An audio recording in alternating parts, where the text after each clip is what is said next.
All right, good morning. Thanks for joining us, everyone. Welcome to Brain Science in Action. I am Sarah Loken with Groundwork Ohio. I'm the Managing Director of Communications. We are really excited about today's session.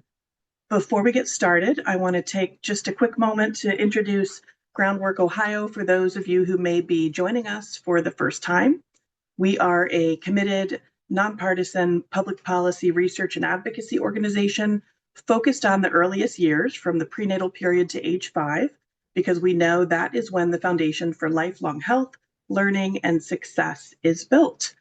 At Groundwork Ohio, we work to ensure that every child has access to high quality early learning and healthy development strategies that lay a strong foundation for Ohio kids, families, and communities.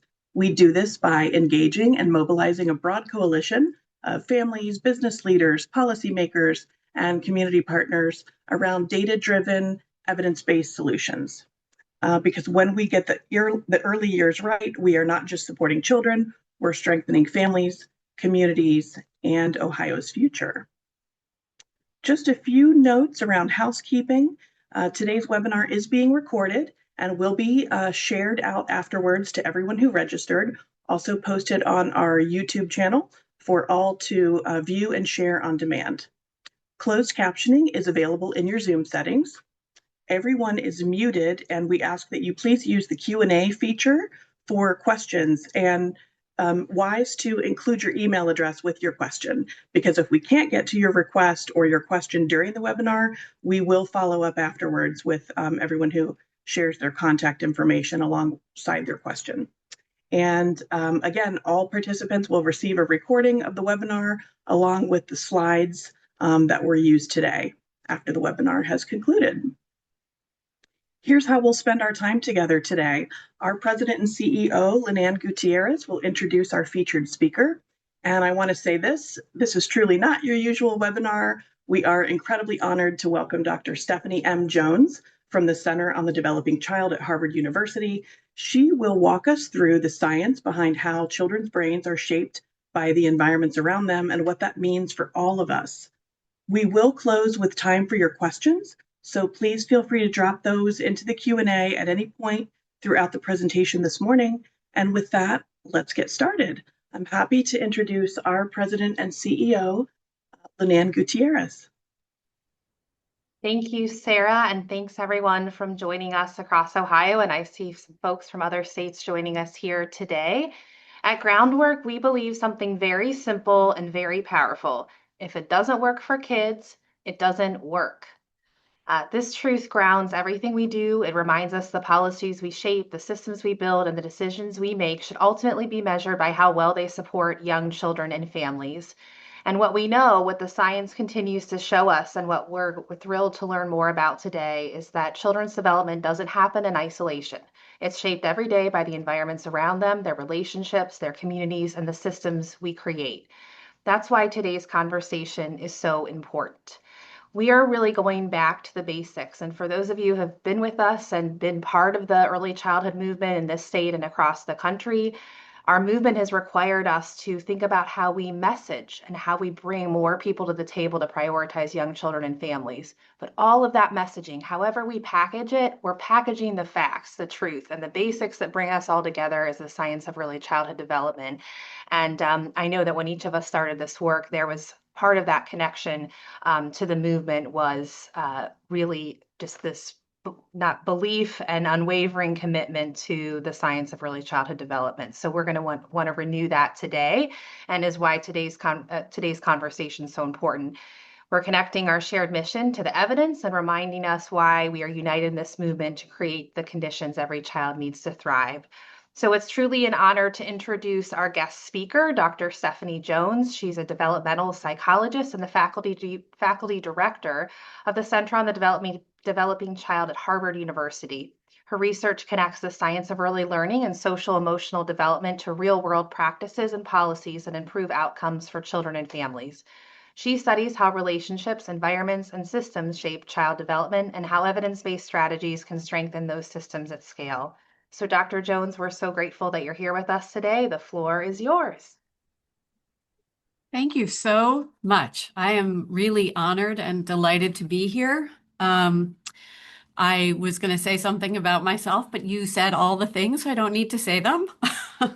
But it's really delightful to be with you here today, and I'm going to go through this strategy that I just learned to share my slides. We'll see how I do.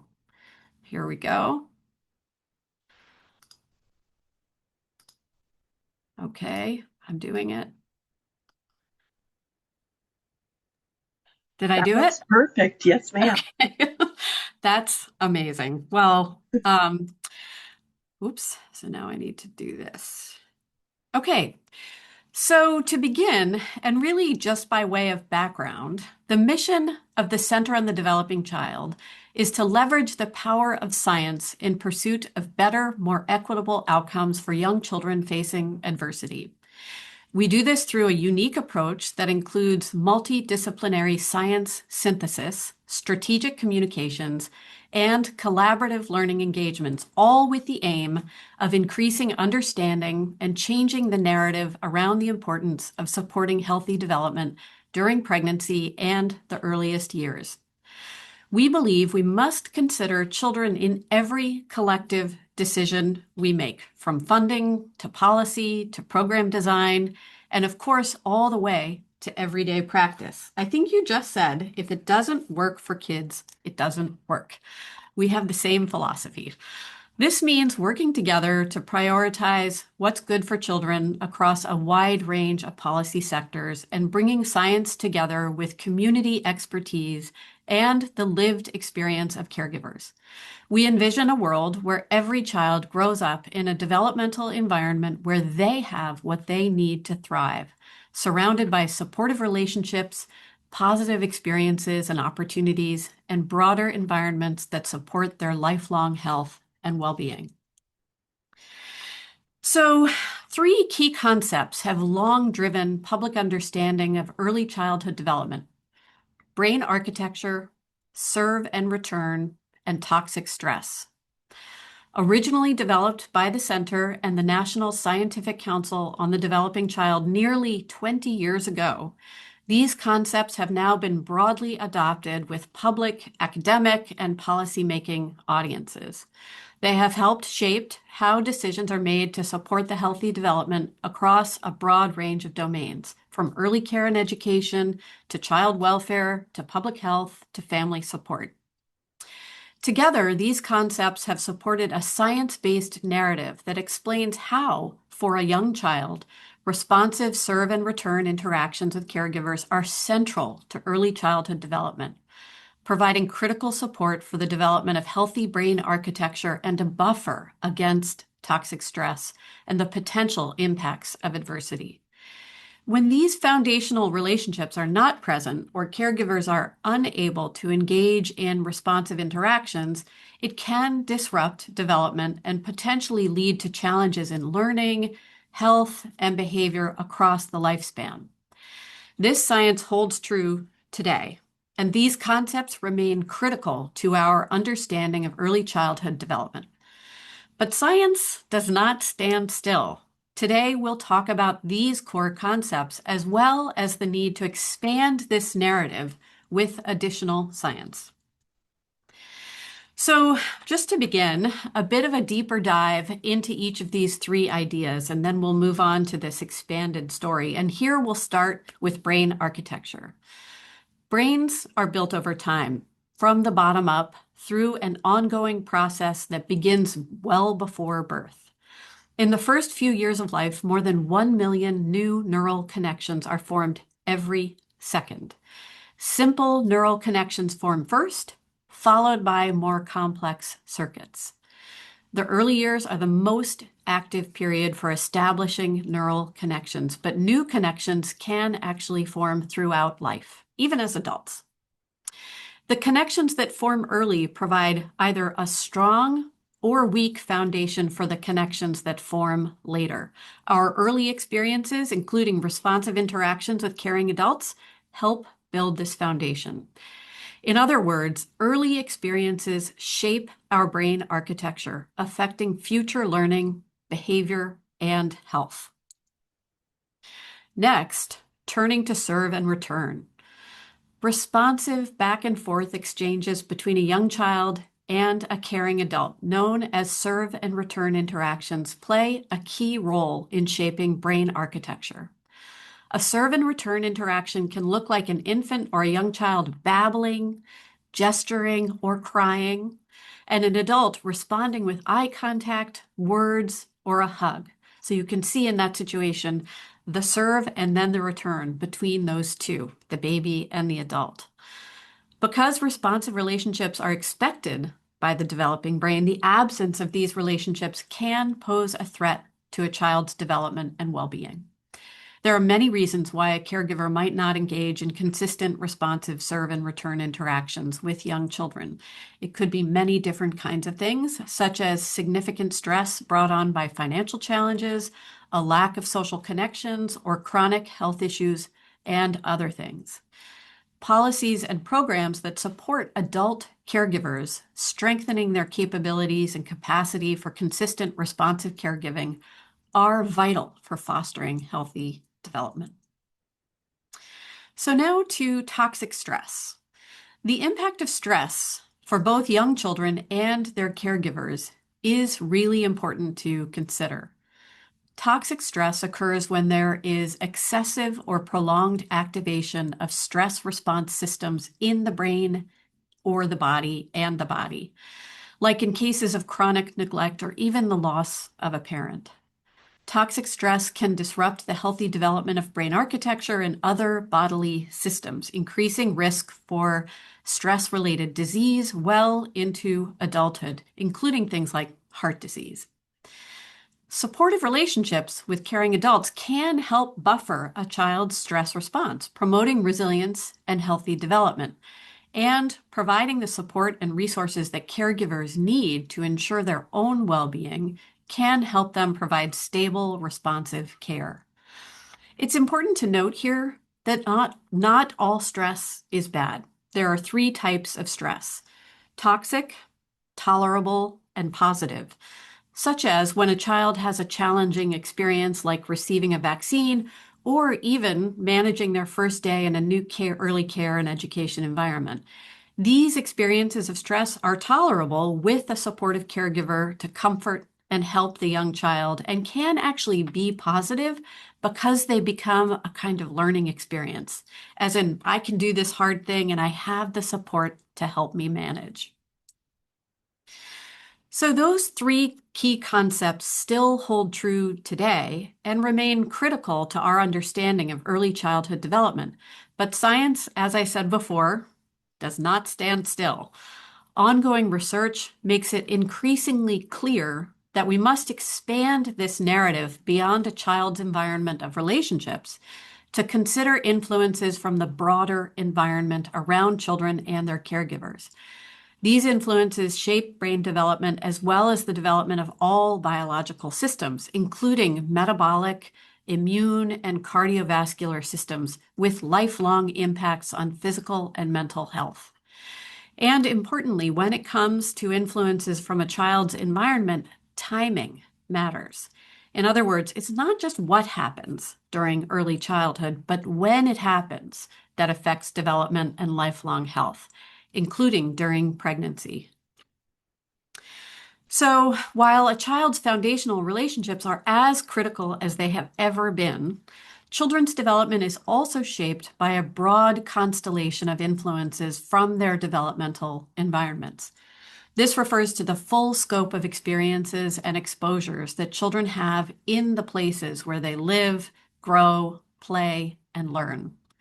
When a child's developmental environment is stable and rich with beneficial influences such as access to nutritious food, safe and well-maintained playgrounds, and responsive caregiving, it directly supports their development and lifelong health.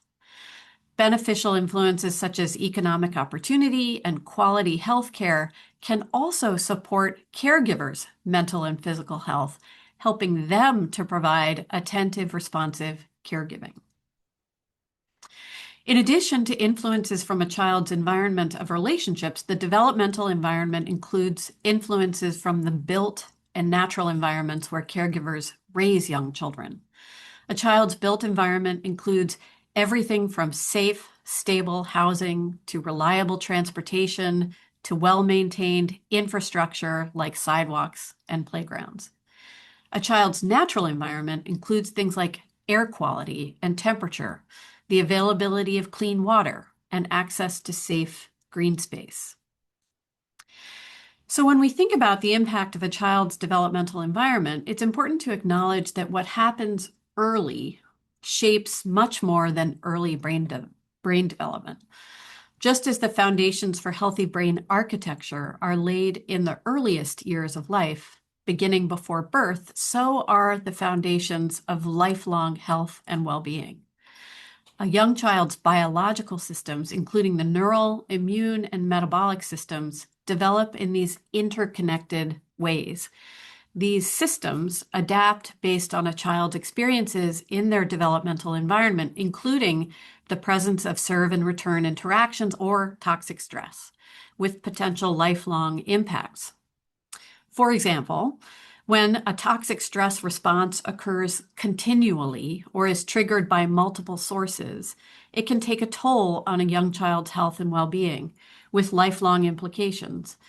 The more adverse experiences in childhood, the greater the likelihood of both developmental delays and later health problems, including things like heart disease and diabetes. So now turning to timing. When we think about children's developmental environments and lifelong health, another important factor to consider is timing. Our biological sensitivity to environmental influences varies across the life course, making the timing of when we encounter those influences particularly important. The sensitivity of developing biological systems is typically greatest in the prenatal period and decreases over the course of childhood and into adulthood. Young children are more biologically sensitive to most adverse exposures than are adolescents, who are in turn more sensitive to most exposures than are adults. So just as negative experiences and exposures are more likely to have harmful impacts in early childhood, anything we do to protect children during that time is likely to have significant beneficial effects on development. So taking this a bit further, when we consider the sensitivity of the prenatal and early childhood periods and their impact on lifelong health, it opens a discussion on adult diseases. Research so far to understand and mitigate or even improve the costly diseases of adulthood, things like diabetes and cardiovascular disease, focuses typically on adulthood. However, the roots of these conditions start much, much earlier in life. So expanding our focus to include the prenatal and early childhood periods creates this opportunity to protect lifelong health and well-being. So if we do our work in early childhood, we're making a difference well into the lifelong path. So this expanded narrative of early childhood development, which emphasizes the importance of developmental environments, lifelong health, and timing, makes it critical that we examine where young children and their caregivers live. The zip code where we live, learn, play, and grow shapes our health in childhood and beyond. Levels of exposure to hazards and access to opportunity are not distributed equally or randomly across our communities. Our neighborhoods have been shaped by things like structural racism, which is itself embedded in historic and current policies, such as redlining, which was a federally backed program that denied mortgage loans and financial services to residents of Black and low-income neighborhoods for nearly 40 years. However, neighborhoods can be redesigned to support healthy development. So a key tool for examining young children's developmental environments and their impact on lifelong health is the Child Opportunity Index, or COI. The COI was developed at Diversity Data Kids and is a multidimensional index that measures and maps the quality of resources and conditions in neighborhoods across the country. It contains data from 2012 all the way to 2023, monitoring changes over time.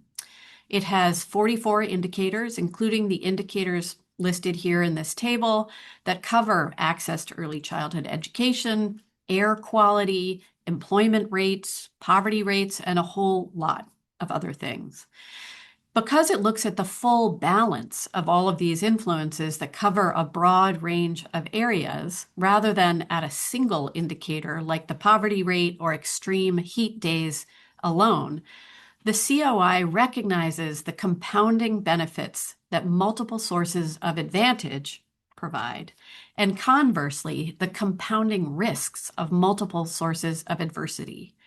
So single indicators fail to capture how these different exposures and experiences compound and intersect and interact with each other. So they miss the cumulative effects by which neighborhoods and all of the things that happen or characterize neighborhoods shape child development. This is really profoundly important because the COI helps us understand where children have multiple sources of resilience and where we need to collectively invest to protect them. And a table like this offers ideas for places to intervene that then are going to have an influence on early childhood development. The COI shows that systemic inequalities or inequities embedded in current and historic public policies are affecting children's developmental environments. The COI shows that neighborhoods with predominantly Black and Hispanic children on average have less access to things like healthy food, economic opportunities, and safe green space. These neighborhoods also have more exposure to adversities, including things like extreme heat, air pollution, and toxic waste. The COI emphasizes that the decisions we make, even if they seem to be far from child development or far from that individual child or child and caregiver, like the placement of toxic waste facilities, have or can have a profound effect on children's development. So this visual, based on COI data, shows the disparities in opportunity between neighborhoods in the US. So for example, for the 100 largest metro areas combined, the child opportunity scores for white and Asian children, which are over on the right-hand side, are 74 and 77 respectively, compared to only 30 for Black children and 33 for Hispanic children. Just by way of example, the COI tells us that in 2023, Milwaukee, Wisconsin had the largest opportunity gap between white and Black children at about 74 points. So stepping back, when we think about developing programs and policies to support healthy development across sectors, addressing these kinds of disparities and thinking about them inside developmental environments is really essential. Our warming world is another factor affecting children's developmental environments and in turn their lifelong health. For example, climate change is increasing the intensity and severity of extreme weather events, including wildfires and hurricanes. These climate-driven disasters now force 2 to 3 million Americans to leave their homes every year, which can cause instability for children as they are disconnected from their social environment and other community resources like childcare, early education, all of the things that surround and support them as they learn and play. Many communities are already effectively implementing solutions to protect children from climate-driven disasters, and solutions often have a kind of multiplier effect. For example, something like planting trees can decrease the risk of flooding in a neighborhood. At the same time, trees help reduce the impact of other climate-driven threats, such as poor air quality and extreme heat. So now, with all of that information, I'll just offer a bit of a summary, which is the foundations of lifelong health begin early, and children's developmental environments affect their lifelong health. This narrative emphasizes the need for a new era of policy and program solutions that extend beyond traditional kind of children's issues to include a whole wide range of areas that shape children's environments, including housing, urban planning, economic security, climate readiness, and more. And you can imagine that multiplier effect applying here. If we do things in these different sectors, we'll observe a multiplier effect on young children's development. Just as places have been designed over time, we can also redesign communities and work toward fairness across communities, providing all children with developmental environments that support their health and well-being, along with their caregivers. So when we think about how to support healthy development, we need to really think about this full constellation of influences from the developmental environment that shape not only early brain development, but also lifelong health and well-being. This offers a tremendous opportunity to have a positive impact, especially when we start early.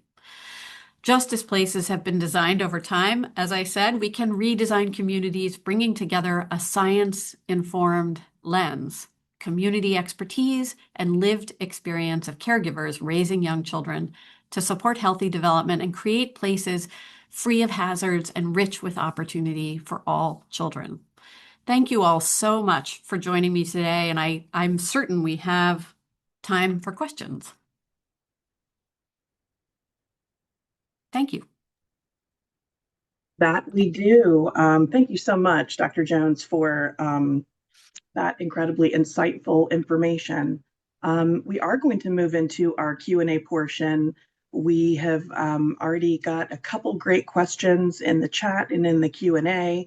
We'll get to those first and then invite more. Let's start with a question that came in through the chat from Anna. How does the Center on the Developing Child engage with state or federal policy about improving childcare quality at the state or federal level? She says many children are informal or informal care for many hours, as more than 2/3 of families have all parents in the labor force. So can you say the name of the question asker again? Did you? Oh, you went on mute. Sorry. Sorry about that. It was Anna. Anna, thank you for Anna. the question.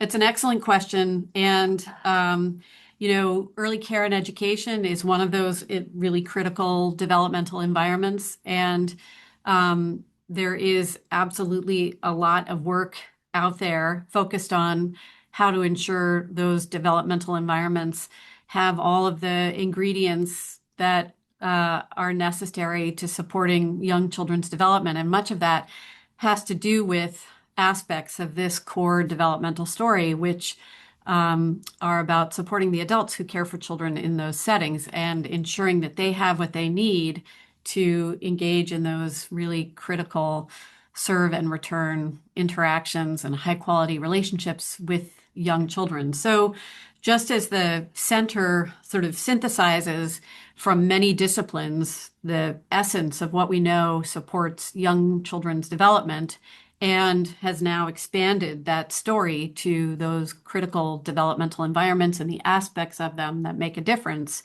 this kind of core story gives us a roadmap to what we need to think about when we're thinking about early care and education. And as with many things, that really puts those adult caregivers at the center, which is what are the kinds of supports, professional supports, mental health and well-being supports, curricular supports do they need in order to engage in those really essential serve and return interactions with young children. So we really rely on the science to give us a roadmap to thinking about how to ensure that those environments are optimal for young children's development. Thank you. Here's a question in the Q&A from Sarah Hauber. Can you perhaps say something about how caregivers' emotional attunement to the child relates to the child's brain development? That's a great question, Sarah. Thank you for asking that question. It's actually really closely aligned with a lot of the scholarly work that I do as a developmental psychologist, focused on social, emotional, and behavioral development from very early childhood onward. So, I mean, we talked about the serve and return interactions as one of these like foundational proximal influences on young children's development, one that really builds that brain architecture, also a kind of buffer to the kinds of stress and strain that can impede child development and developmental relationships. And the hallmark of that serve and return back and forth is really attunement, right? Which is about being able to and having the space and the opportunity to read and notice the cues that are coming from the infant or the toddler and to generate that kind of responsive back and forth. And some of that is easy to see and do, and some of it is really emotional, right? It's really reading an emotional tone or cue. And so attunement like that is really essential and part and parcel of serve and return interactions. And one of the elaborations on that idea is something that is called co-regulation, which starts very early in infancy, where adults and infants are tuning in and co-regulating back and forth. That's almost like the early indicator, the earliest instantiation of that kind of serve and return back and forth. And I would say that co-regulation has a quality to it that is really deeply about emotional attunement, right? It enables that kind of co-regulation to happen. Not sure that it actually answered your question, but maybe was related to it. I think it does hit the mark, and I'm just reminded of how magical co-regulation feels as well. Right. Here's a question from Elizabeth. As a librarian who only sees children when their parents bring them in or when I visit classrooms, is there anything actionable that I can do in my interactions with young children to help? I didn't catch the name. Sorry. Elizabeth. Elizabeth. Great question.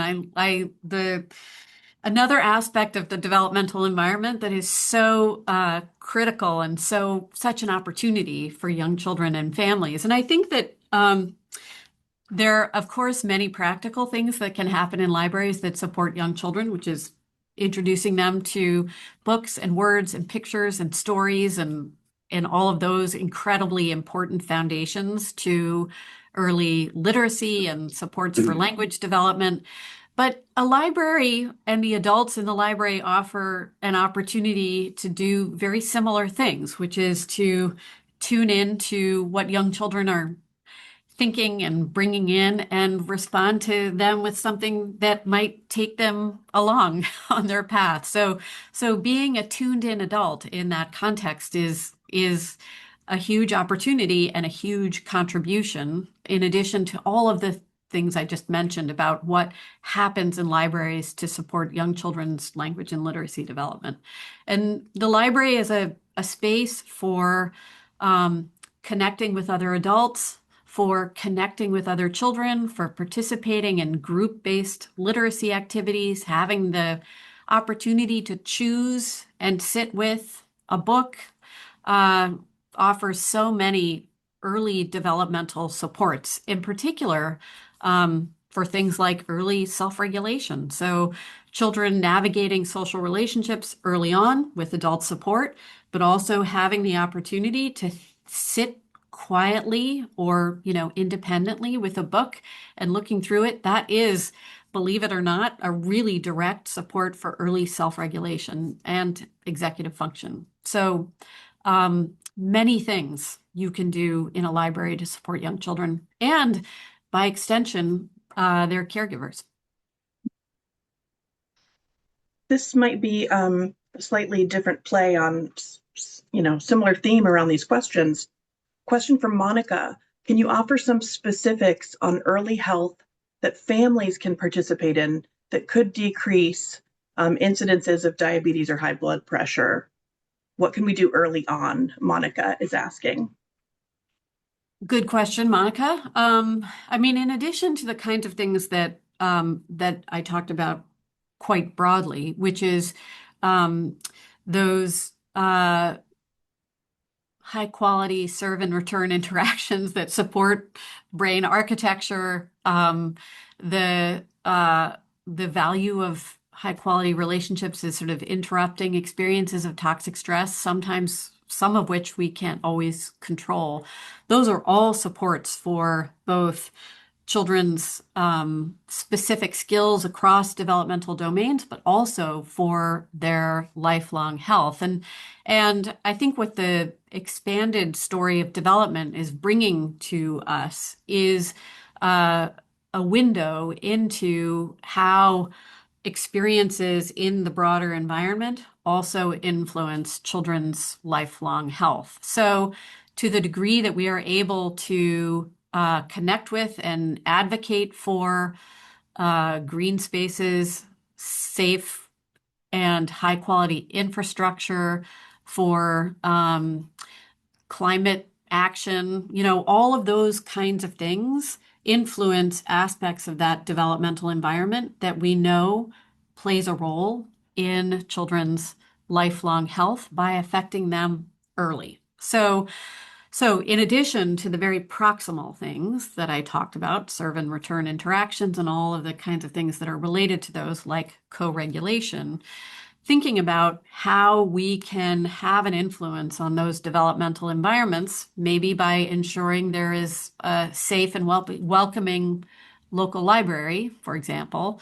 Those all make a difference for lifelong health. I think in the end, I think in the end, what this demands of us is to expand our thinking about the kinds of opportunities there are to support young children's development.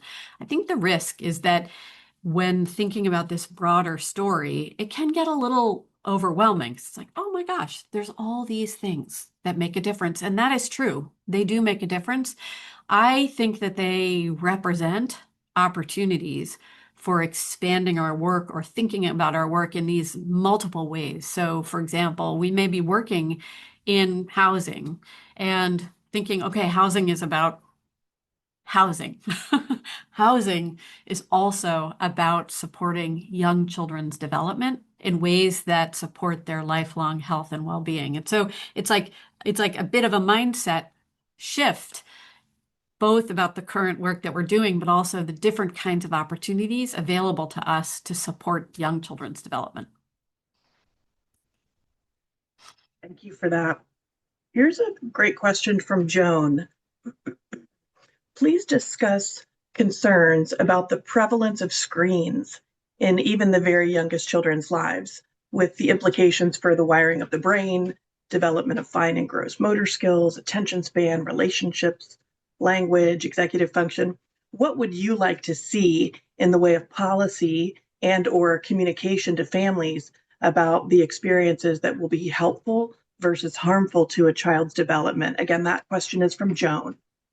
Thank you, Joan. A very relevant, timely question. I have teenagers, well, young adults, and I still worry about screens and did from the very beginning. So, and I will be perfectly frank with you. I am not a scientist who has studied the impact of screens on young children's development. My work has really focused on children's social, emotional, relational, behavioral development. Those two areas do overlap. And I frequently get questions about this very topic and the degree to which, in particular, screens impede the development of some of these foundational kind of self-regulation and executive function skills. And I have participated in webinars and panels and experiences that have been focused directly on screens. And so I can speak to what I have learned over time from the experts and what they say about your question. But I am myself, full disclosure, not an expert on that specific question. So generally, from what I understand from those who really do study screens, is that the longer we delay the introduction of screens to young children, the better off they are. And typically what I have heard is kind of a benchmark is like no screens before the age of 2.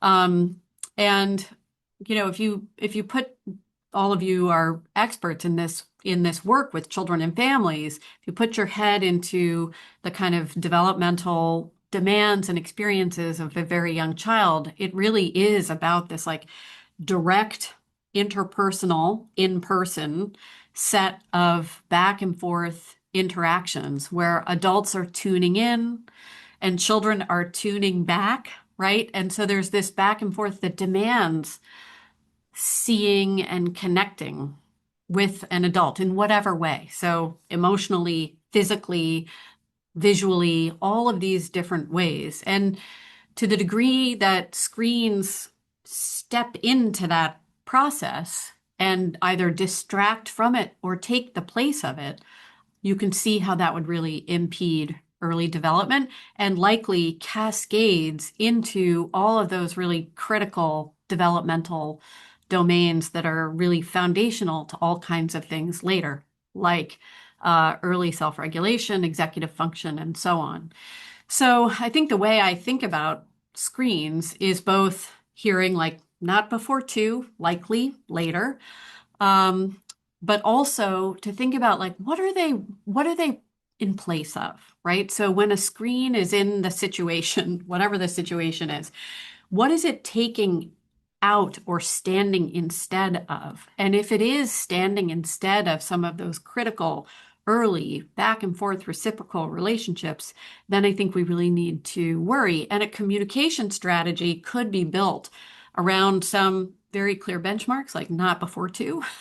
I would say later also, but also like imagine what is the screen instead of and what's being missed when the screen is there. And maybe that's a way to think about, okay, maybe I need to pause in this situation on the screen, but in this situation, the screen is helping something happen that is positive. Long answer, but I do feel like this is a really pressing question, demands a lot more sort of specific research attention. Yeah, yeah, so good. I want to go to a question from Tatiana. She thanks you for sharing your work with us and asks, can families and early childhood professionals disrupt the adverse effects for children who live in high poverty neighborhoods?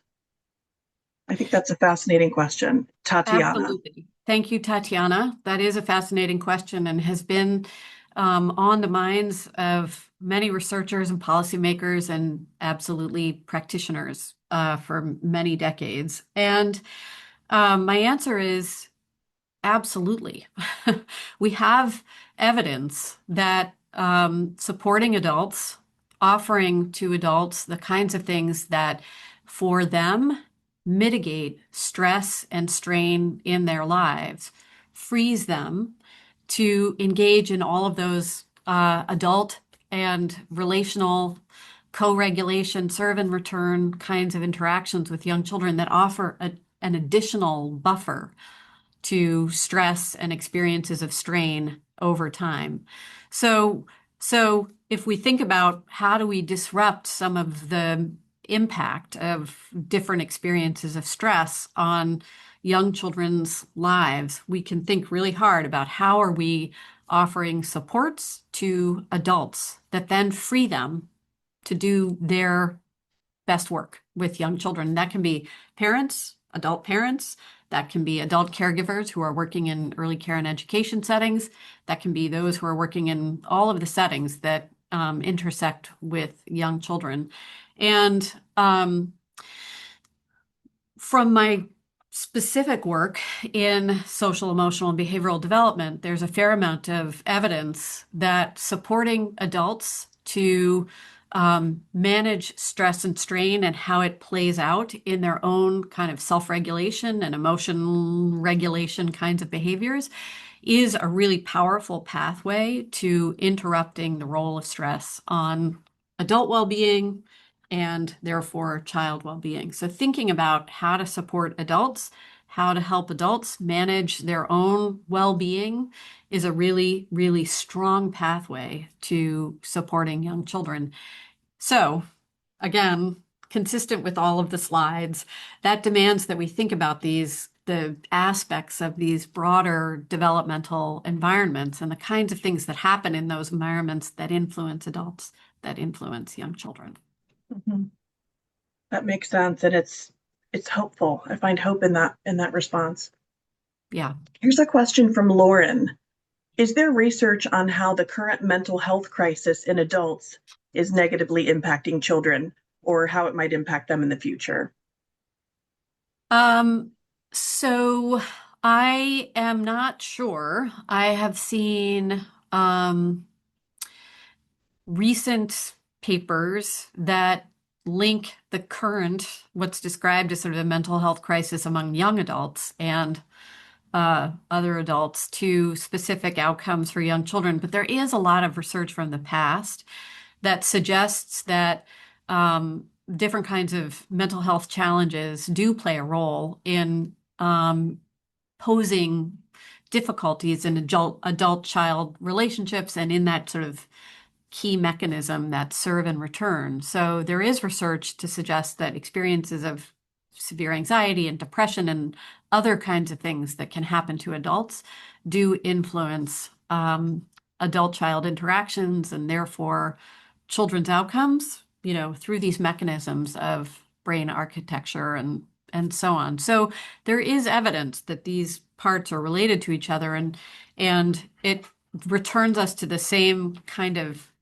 story, which is how are we offering supports to adults that are focused on those specific challenges that then frees them to engage in these really positive, productive ways with young children. So I don't have a specific answer to like current evidence about the current situation, but we have a lot of information from the past about the relationship between these things. Thank you.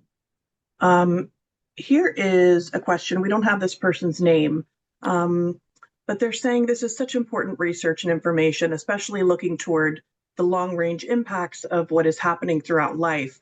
You have highlighted the impact of the early years on later health conditions. It seems that the insurance industry is always trying to keep people healthy to reduce costs. Have they expressed interest in exploring this information to benefit the health of adults who will ultimately utilize their services? I mean, great idea, right? Like um if we could really convince those in that big industry that prevention means starting with early childhood development and those developmental environments that influence adults and young children, I think we'd make a tremendous difference in lifelong health and well-being of the population.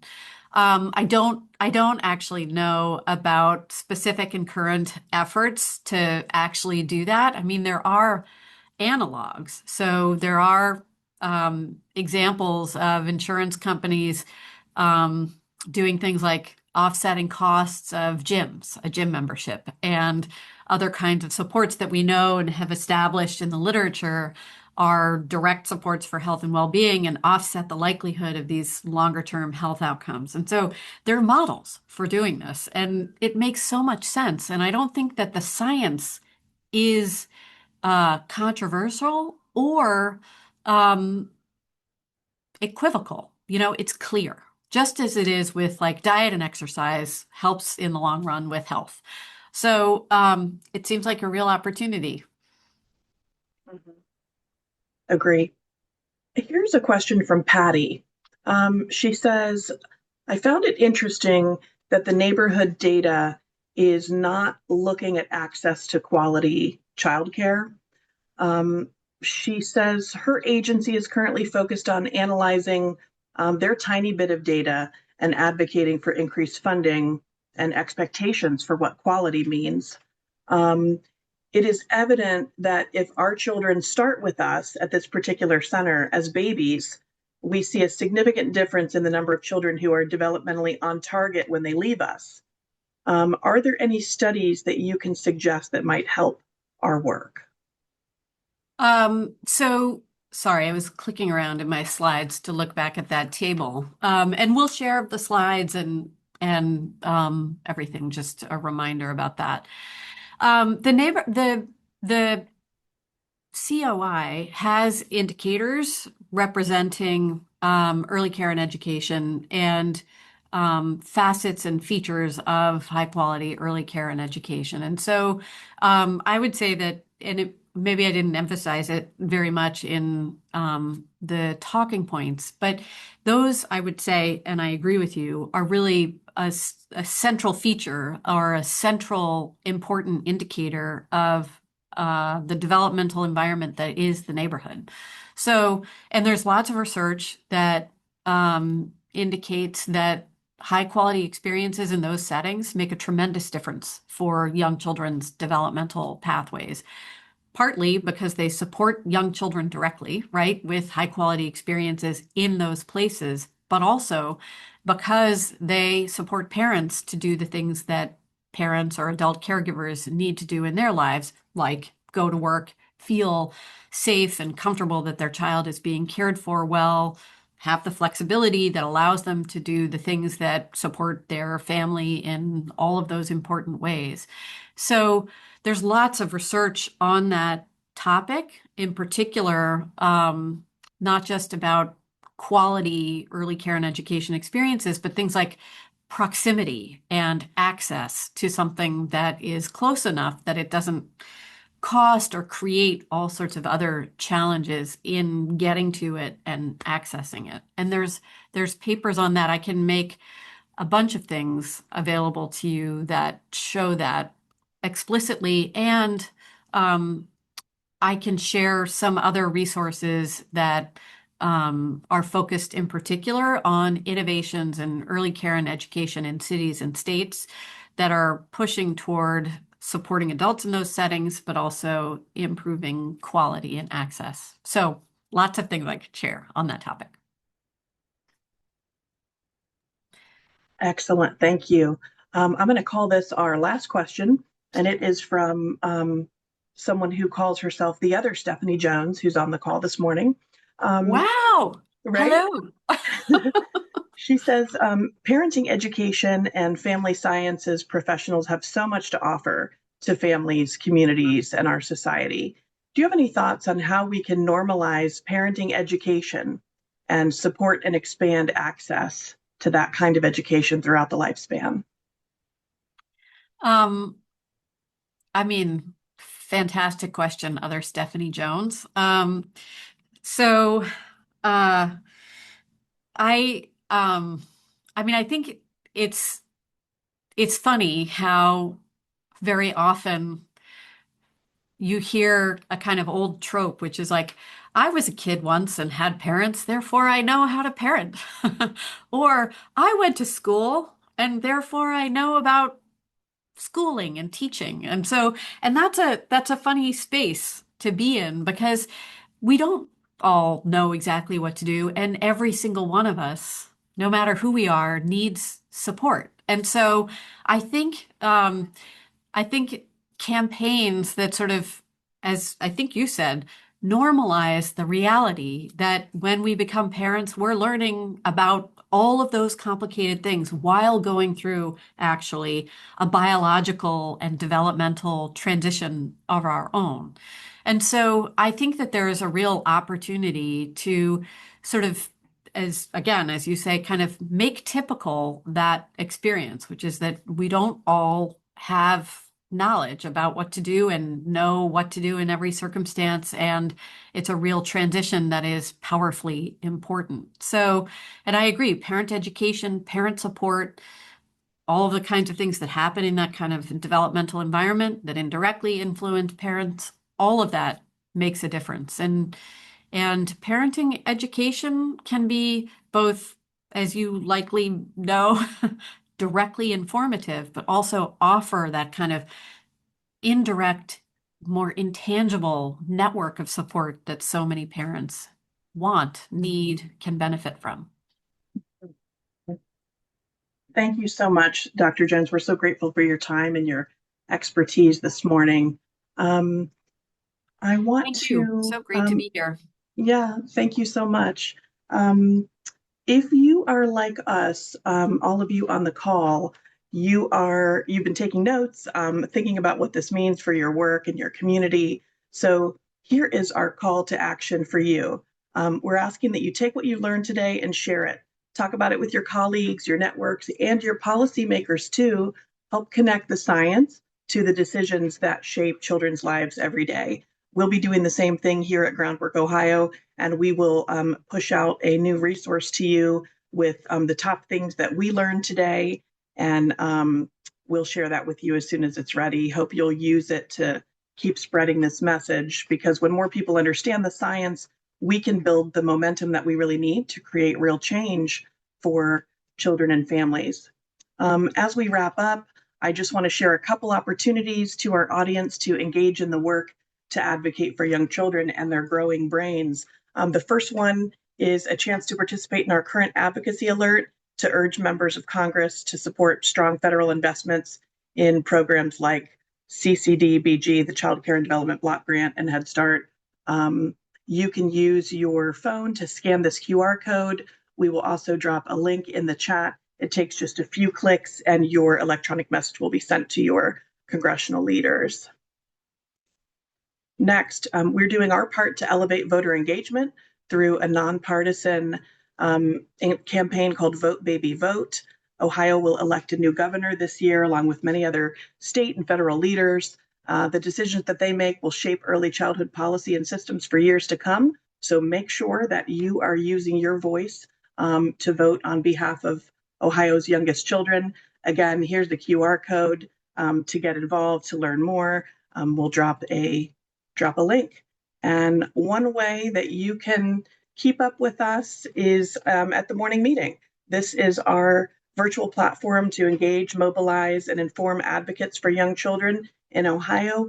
If you're new to us this morning, please keep coming back. This is a 30-minute meeting hosted weekly on Thursdays at 9:30 in the morning, open to anyone interested in real-time policy updates, relevant research, and successful program insights regarding young children. And finally, we always invite you to use and share our reports and other resources, both for your own education as well as to support your work or advocacy to improve outcomes for young children and their families. Lynanne, would you like to make any closing remarks? No, thank you everyone for coming, and thank you to Dr. Jones again. Yeah, thank you. Thanks everyone for being with us, and we'll see you again soon. Thank you.